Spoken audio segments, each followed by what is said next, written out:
So we're living through this extraordinary moment in human history where so many of the decisions that were previously in human hands have been automated.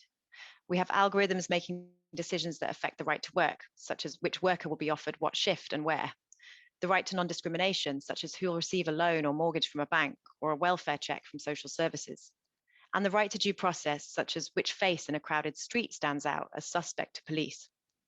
Algorithms are also shaping our information ecosystem and public sphere with consequences on free speech and on our democracies themselves. As we've seen recently from the revelations of Facebook whistleblower Frances Haugen, hate speech and disinformation are being spread not just by malicious accounts, but by the algorithmic design choices made by Facebook leadership and engineers.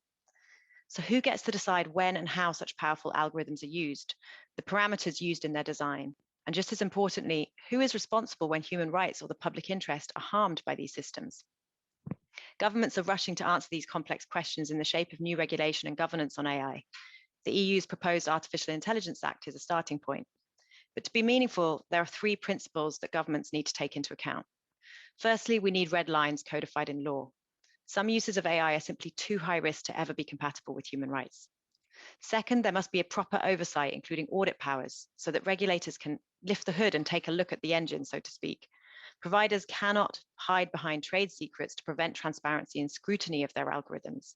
We wouldn't have banks without accountants, and in a similar way, we need algorithmic accountants. Third, anyone who deploys an AI system in any setting that could put rights at risk must be obliged to carry out a mandatory human rights impact assessment. Taken together, these principles move us in the right direction. But as ever, regulators are paying serious catch up to the speed and pace of technological advancements. And there are major stakes if they get it wrong.